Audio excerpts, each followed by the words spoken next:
Ele era o homem mais poderoso do mundo e morreu no chão, apunhalado 23 vezes pelos próprios amigos, aos pés da estátua do rival que ele havia derrotado.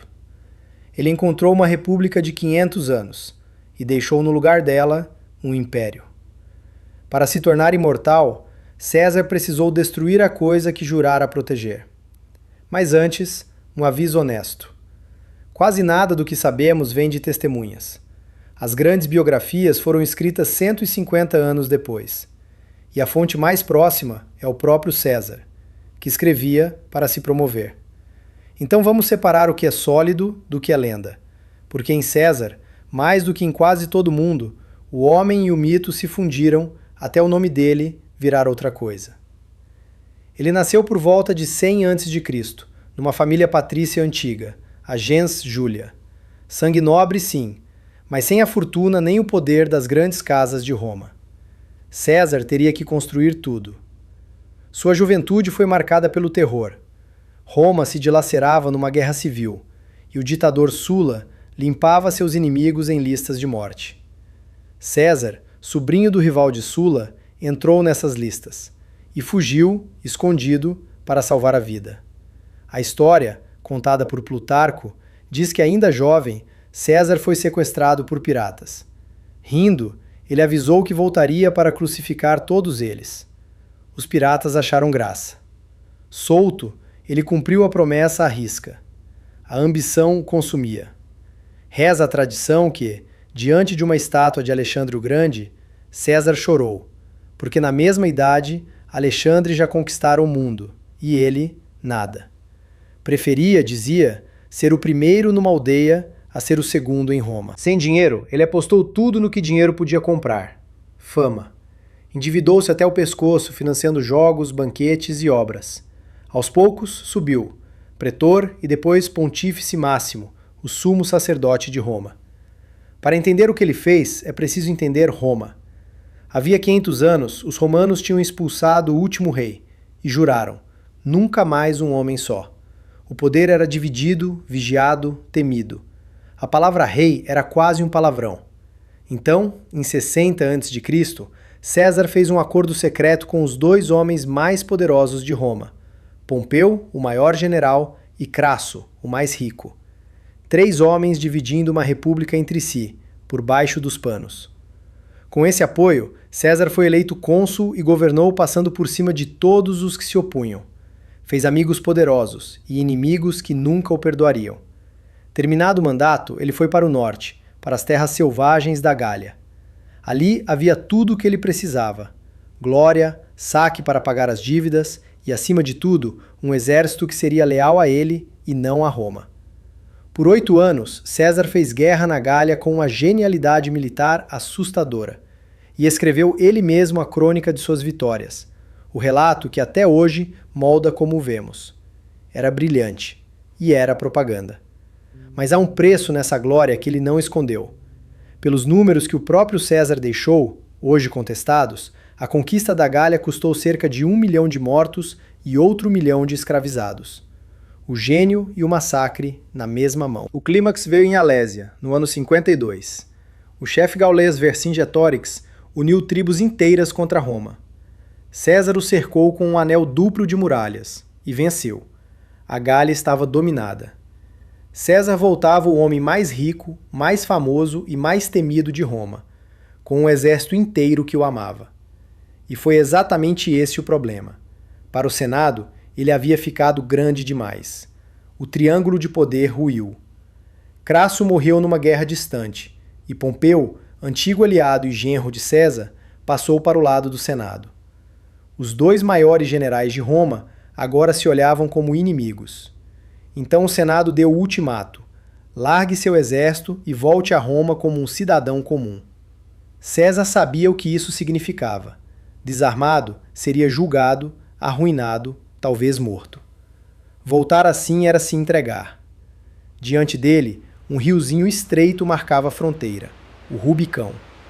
A lei era clara: nenhum general podia cruzá-lo com um exército.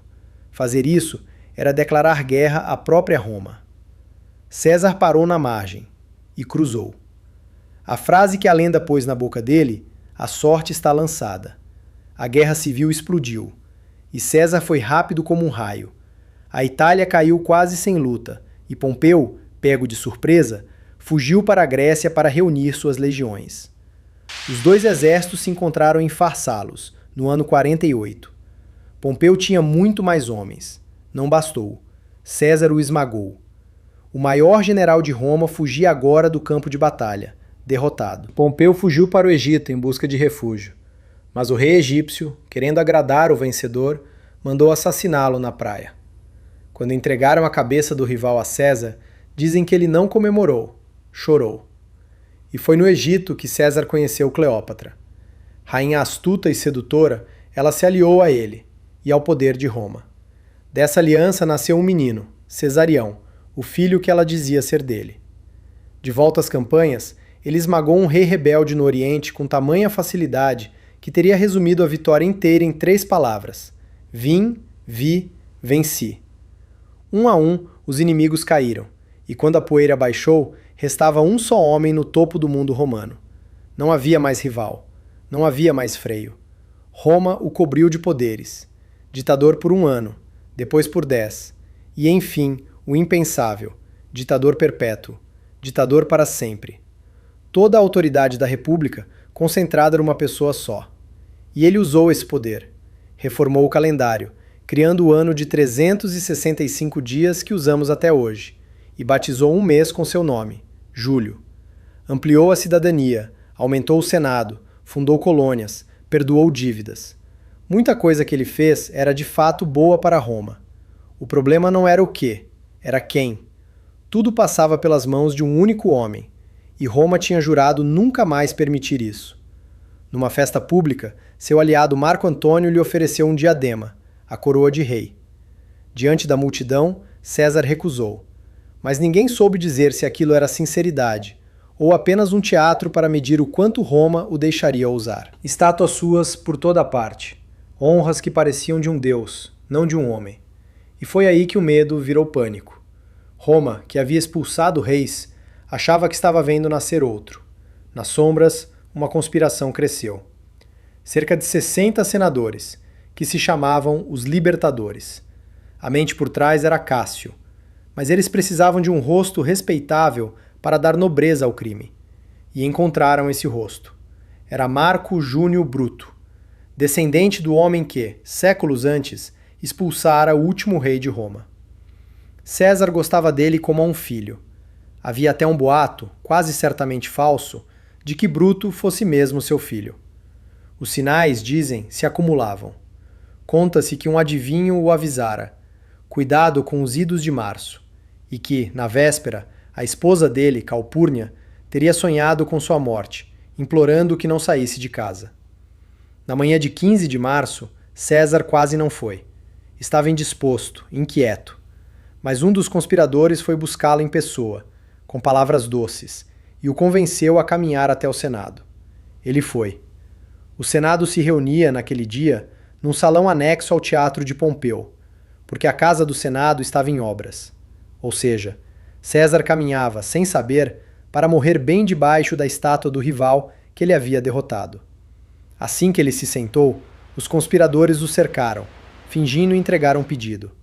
Um deles puxou a toga de César pelo ombro. Era o sinal. O primeiro punhal desceu. E então, todos. César tentou resistir. Lutou, se debateu contra a maré de lâminas. Mas eram muitos. E quando viu, entre os rostos, o de Bruto, dizem que ele parou de lutar. Cobriu o rosto com a toga e se deixou cair. O famoso "até tu, Bruto" é invenção de Shakespeare, séculos depois. A fonte antiga conta outra coisa. Alguns diziam que ele teria murmurado a Bruto, em grego: "Tu também, filho?" Mas o próprio Suetônio afirma que César morreu sem dizer palavra alguma. E ali estava a ironia perfeita da história. O homem mais poderoso de Roma caiu morto exatamente aos pés da estátua de Pompeu, o rival que ele havia derrubado para chegar ao topo. Depois, um médico chamado Antístio examinou o corpo e fez o que talvez seja a primeira autópsia registrada da história.